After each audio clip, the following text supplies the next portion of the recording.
तो आज हम लोग डेविसन और जर्मर एक्सपेरिमेंट के बारे में पढ़ने वाले। ये एक्सपेरिमेंट एक बेंचमार्क था जिसने इलेक्ट्रॉन मतलब मैटर का वेव नेचर कंफर्म किया। ठीक है, तो इसको हम पहले प्रैक्टिकल से भी जानेंगे, बाद में इसकी जो ऑब्टेन वैल्यू है उस वैल्यू को हम फॉर्मूले में सब्स्टिट्यूट करके देखेंगे और देखेंगे कि मैटर बेसिकली जो वेव नेचर में है और जो पार्टिकल नेचर में दोनों की वेवलेंथ सेम आ रही है कि नहीं। तो इस एक्सपेरिमेंट को परफॉर्म किसने किया था? जेविसन और जर्मर ने। कब किया था? In the year 1927। और इस एक्सपेरिमेंट के बाद कंफर्म हो गया था कि मैटर जो है वो पार्टिकल मतलब जो इलेक्ट्रॉन है वो वेव नेचर में भी एग्जिस्ट कर सकता है या उसका वेव नेचर भी होता है। तो उसके लिए उन्होंने सेटअप किया। इस सेटअप में क्या किया है डेविसन जर्मर ने? यहाँ पे हमने एक फिलामेंट लिया, उस फिलामेंट को हमने एक लो टेंशन बैटरी से फिलामेंट को कौन सा भी आप फिलामेंट ले सकते हो, हमने ले लिया टंगस्टन का फिलामेंट। और इसको जो इसका जो सर्किट है उसको कनेक्ट किससे किया? हमने हाई टेंशन बैटरी से किया। ठीक है, हाई टेंशन ऑब्वियो वेरिएबल बैटरी, उसको वेरी कर सकते हैं। और यहाँ पे हमने एक कॉल्यूमिनेटिंग एनोड करके ले लिया, एक जस्ट एकदम सिलेंडर का पीस लिया जो कि होलो है, जिसके थ्रू इलेक्ट्रॉन जा सकता है। ये है निकल क्रिस्टल। ठीक है, और ये है गैल्वेनोमीटर, मूवेबल डिटेक्टर, जहां पे गैल्वेनोमीटर लगा है। वो क्या करेगा? वो इंटेंसिटी को मेजर करेगा। तो अब ये सेटअप को वैक्यूम में कवर करके रखा हुआ है। तो बारी बारी से हम देखते हैं हुआ क्या। तो सबसे पहले जो निकल क्रिस्टल लिया है ना, वो निकल क्रिस्टल होता कैसे है? आप अपने 12th स्टैंडर्ड के सॉलिड स्टेट वाले चैप्टर में भी, वहां पे टीचर आपको एफसीसी बीसीसी स्ट्रक्चर पढ़ाते होंगे, वहां पे आपने ऐसे देखा है कि जो क्रिस्टल होते हैं ना, वो क्रिस्टल का अरेंजमेंट होता है, उसके प्लेन का अरेंजमेंट होता है। तो इनके प्लेन के जो अरेंजमेंट होते हैं निकल क्रिस्टल ऐसे डॉट डॉट डॉट डॉट ऐसे रहते हैं। तो इनके प्लेन के बीच का जो डिस्टेंस होता है ना, वो कितना होता है? 0.91 सेंटीमीटर होता है। तो ऐसे ही निकल के क्रिस्टल इंटरनली मॉलिक्यूलर लेवल पे अरेंज होते हैं, छोटे छोटे क्रिस्टल। हाँ, यूनिट सेल आप बोल सकते हो। तो ये एक्चुअली ऐसे होते हैं, मेटल ही है वो भी। अब हमें इस एक्सपेरिमेंट से कराया क्या गया? इसमें से ये जो फिलामेंट है, इस फिलामेंट को हम जब ये बैटरी ऑन करेंगे तो ये फिलामेंट क्या होगा? इग्नाइट होगा। ठीक है, फिलामेंट से क्या होगा? इमिशन चालू होगा, इलेक्ट्रॉन का इमिशन। लेकिन उस इलेक्ट्रॉन के पास उतना एक्सेलरेशन नहीं रहेगा कि वो निकल क्रिस्टल पे जाके स्ट्राइक कर सके। उसके लिए इस हाई टेंशन बैटरी को कनेक्ट करा गया है। तो जैसे ही हम हाई टेंशन बैटरी ऑन करेंगे और बैटरी को ये करेंगे, वेरी करेंगे, उससे क्या होगा? ये जो इलेक्ट्रॉन यहां से जो इमिट हुआ रहेगा वो क्या हो जाएगा? एक्सेलरेट हो जाएगा। और जैसे ही इलेक्ट्रॉन एक्सेलरेट होगा वो आके इस निकल क्रिस्टल पे क्या होगा? स्ट्राइक करेगा। स्ट्राइक करने के बाद यहां से इलेक्ट्रॉन क्या हुआ? स्कैटर्ड हुआ क्रिस्टल से टकराने के बाद निकल क्रिस्टल पे। इंटरनली ऐसा है। तो यहाँ पे आया इंसिडेंट हुआ इलेक्ट्रॉन बीम, उसने क्या किया? इसके निकल के क्रिस्टल से स्ट्राइक हुआ और स्ट्राइक होने के बाद in the form of waves निकला, in the form of waves. तो इन द फॉर्म ऑफ जब वेव्स निकल रहे तो ये वेव्स क्या कर रहे हैं? आपस में इंटरफेयर कर रहे हैं। इंटरफेयर करने से क्या होगा? जहां पे पॉइंट ऑफ मैक्सिमम एम्पलीट्यूड आएगा, जहां पे दो वेव एक दूसरे से मर्ज हो जाएंगे, मतलब क्रस्ट पे और ट्रफ पे, वहां पे इंटेंसिटी क्या हो जाएगी? मैक्सिमम 2 आए। और जहां पे ये वेव एक दूसरे को कट कर देंगे वहां पे इंटेंसिटी क्या हो जाएगी? सबसे मिनिमम होगी। ठीक है, तो ये पैटर्न किसका बनता है? ये डायफ्रैक्शन में और इंटरफेरेंस में ही बनता है। ये कब बनता है? जब हम वेव नेचर को स्टडी करते हैं ना। तो यहां से हमें क्या मिला? स्कैटर्ड होने के बाद इमिटेड इलेक्ट्रॉन बीम कैसे हो गई? वो इन द फॉर्म ऑफ डायफ्रैक्शन। हमें क्या मेजर पता है? डायफ्रैक्शन पता चला। और डायफ्रैक्शन होता क्या है यहाँ पे देखिए, मैं बताता हूं। जब कभी भी कोई भी लाइट सोर्स अगर किसी थिन ओपनिंग से अगर जा रही है तो लाइट पे जब वो एजेस पे बेंड होगी ना, तो एजेस पे बेंड होने से क्या होती है?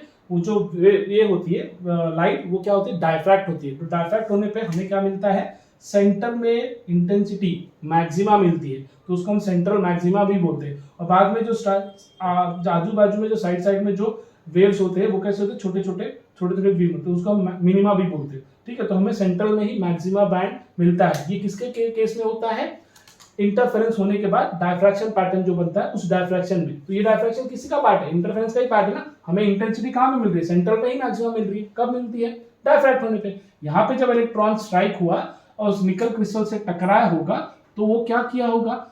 एवरी पॉसिबल डायरेक्शन में वो क्या हुआ? स्कैटर्ड हुआ, डायफ्रैक्ट हुआ। और उस डायफ्रैक्ट की बीम को जो सबसे मैक्सिमम सेंट्रल मैक्सिमा वाली जो डायफ्रैक्शन होगी उसको स्टडी करने के लिए, उस बीम को स्टडी करने के लिए इस डिटेक्टर को, जो कि मूवेबल डिटेक्टर था, उसे डिटेक्ट किया।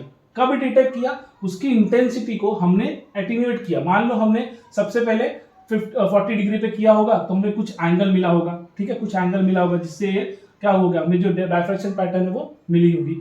तो हमने इंटेंसिटी को और बढ़ाया, हमने उसको बढ़ाते बढ़ाते 50 वोल्ट 50 डिग्री पे कर, ये 54 वोल्ट पे कर दिया। 54 वोल्ट पे जब हमने डायफ्रैक्ट इसको बैटरी को करा तो हमें यहाँ से मैक्सिमम क्या होता है, मैक्सिमम इंटेंसिटी की बीम निकली स्कैटर्ड होने के बाद, और उस बीम को इस गैल्वेनोमीटर ने क्या किया, इंटेंसिटी को उस बीम की डिटेक्ट किया। तो हमें कितना वोल्ट मिला, 54 वोल्ट। और देख रहे हो ग्राफ आपका ऐसे आ रहा है, जो कि ये है थीटा वर्सेस इंटेंसिटी। इंटेंसिटी किसके टर्म में, इन टर्म्स ऑफ वोल्टेज। और थीटा क्या है, थीटा आपका ये ग्लांसिंग एंगल भी हम एक तरह का बोल सकते हैं, तो स्कैटरिंग एंगल बोलते हैं। स्कैटर होने के बाद कितने डिग्री पे स्कैटर हुआ था, 50 डिग्री पे। तो 50 डिग्री पे जो ये हुआ स्कैटर्ड हुआ एट एन एंगल 50 डिग्री, कौन से पोटेंशियल वोल्ट पे, 54 वोल्ट पे जब हमने रखा था, तो हमें क्या हुआ, maximum beam of maximum diffraction pattern, that is central maxima मिली, सबसे ज्यादा इंटेंसिटी वाली हमें ये वेव मिली। ठीक है, तो बारी बारी से स्टडी करा गया था इसमें कि 40, 44, 48, तो हमें 50 डिग्री और वोल्ट हमने किस पे एडजस्ट किया था, 40 वोल्ट, 44 वोल्ट, 50, 54 वोल्ट, बढ़ाते गए, आगे भी गए, 58 भी गए, 60 भी गए, लेकिन हमें 54 पे ही क्या मिला, सबसे maxima, that is central maxima मिला। तो ये जो डायफ्रैक्शन पैटर्न हमें यहाँ से मूवमेंट ने डिटेक्ट कर, कितने एंगल पे, एंड एंगल 50 डिग्री, और वोल्टेज कितना था, 54 वोल्ट पे।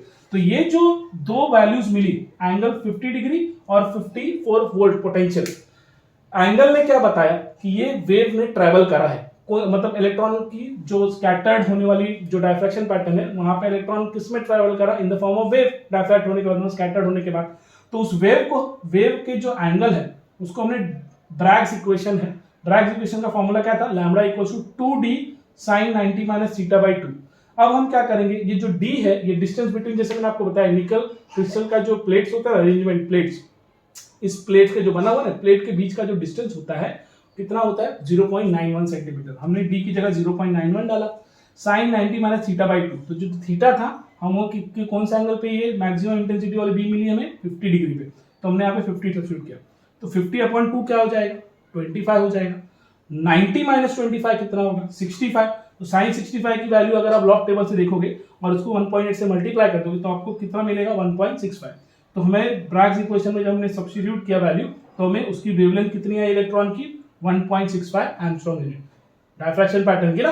और डायफ्रैक्शन पैटर्न में कौन हुआ, इलेक्ट्रॉन ही हुआ ना। कब हुआ, स्कैटर्ड हुआ जब निकल क्रिस्टल से, जब हमने इन द फॉर्म ऑफ गन से कॉलिमेटिक गन से हमने शूट किया, किसको, इलेक्ट्रॉन को शूट किया, तो वो टकराने के बाद कैसे आया, इन द फॉर्म ऑफ वेव।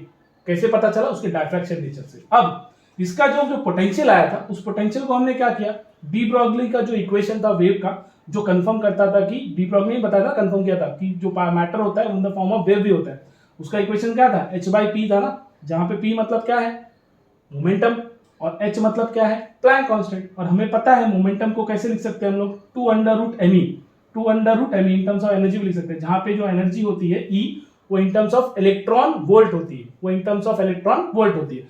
तो हमने क्या किया, h मतलब प्लैंक कांस्टेंट 6.62 10⁻34, 2 ऐसे ही लिखा, m मतलब मास ऑफ इलेक्ट्रॉन जो कि है 9.1 × 10⁻31, और उसके बाद E मतलब क्या, जो वोल्टेज मिला था, कितना वोल्टेज मिला था हमें, 54 वोल्ट मिला था, उसको हमने 54 लिखा इंटू 1.6 × 10⁻19 के फॉर्म में, मतलब इलेक्ट्रॉन वोल्ट के फॉर्म में।